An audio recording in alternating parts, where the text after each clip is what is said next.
Olá pessoal, sejam todos muito bem-vindos a Garcia e Moreno, ao nosso canal Tributo do Agro. Hoje estamos aqui, eu e o Paulo, para falarmos sobre a questão da não cumulatividade das contribuições para o PIS e para a COFINS, especialmente no que diz respeito ao nosso famoso conceito de insumos. Vocês sabem, desde o início da não cumulatividade, lá em 2002, pela Lei 10.637, e posteriormente em 2003 para a COFINS pela Lei 10.833, que nos seus respectivos artigos tratam especialmente dos direitos aos créditos dos contribuintes que apuram essas contribuições pelo regime não cumulativo. Agora veja bem, em 2018 nós já tivemos julgamento do STF, posteriormente em 2019 a Receita Federal reconheceu o conceito de insumos de uma forma mais abrangente, lá já na Instrução Normativa 1911, mas recentemente nós tivemos a continuidade ainda dessa história, que agora eu acho que a gente pode estar colocando um ponto final na matéria. Vocês lembram que a Receita Federal sempre teve o entendimento de que o conceito de insumos, daquilo que eu posso tomar crédito, tem uma regra matriz relacionada diretamente com o IPI, a qual dentro deste contexto ela é totalmente restrita àqueles bens e serviços diretamente utilizados na produção e na prestação de serviços. Isso sempre foi um problema sério porque a norma nunca foi bem determinada em relação a esses limites, efetivamente, quais são os bens, quais são os serviços. É uma questão conceitual, a qual nós já debatemos muito aqui na Garcia e Moreno com todas as vossas corporações.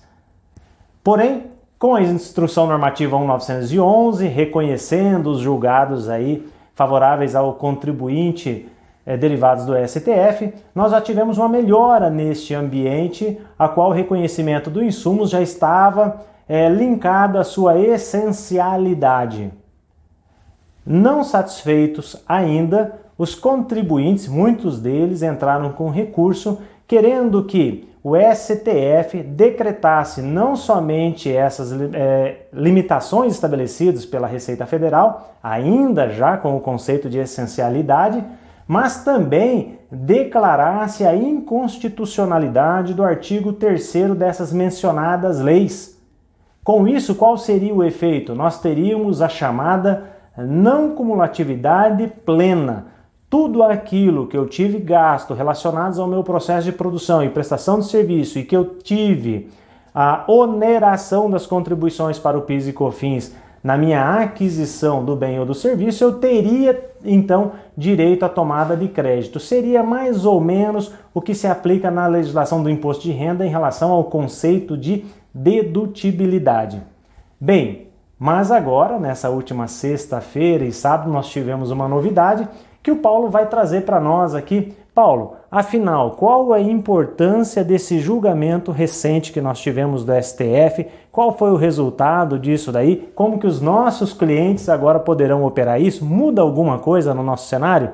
Seja bem-vindo. Muito obrigado, Wellington. Olá a todos. Então, encerrou na última sexta-feira o julgamento que tramitava no STF, a qual julgava a inconstitucionalidade do artigo 3º das leis 10.637 e 10.833, que tangia a respeito dos créditos do PIS e da COFINS.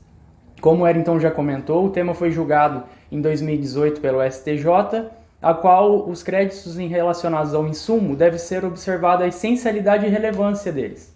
E no caso dos contribuintes, eles recorreram à inconstitucionalidade, alegando que a própria legislação estava restringindo o conceito de insumo e restringindo os créditos da não cumulatividade proposto lá pelo artigo 195 da Constituição Federal. O julgamento percorreu então em nível virtual e o ministro e relator Dias Toffoli, ele foi a favor da constitucionalidade do artigo 3º das leis mencionadas, a qual o próprio artigo 95 ele inseriu ao legislador ordinário, através da legislação, o poder de delimitar e restringir os créditos se fosse o caso. Então, hoje, com o encerramento desse julgamento, continua da forma que está.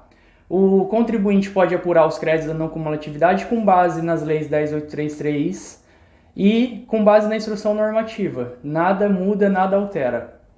Ou seja, pessoal, do que o Paulo falou aqui para nós, o cenário então fica mantido em relação aos reconhecimentos do Poder Judiciário lá do julgamento do STF em relação ao conceito de insumos declarado pela Corte Superior em 2018 e reconhecido pela Receita Federal na Instrução Normativa 1911 de 2019.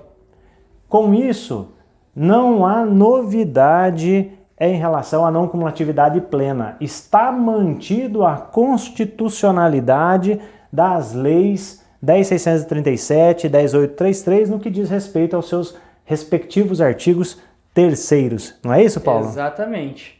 E o tema era até controverso porque muitos juristas e advogados estavam com medo do STF reconhecer a inconstitucionalidade e perder até esse efeito da não cumulatividade baseado na essencialidade e relevância, né? Então muitos estavam com medo do contribuinte perder esse direito adquirido também.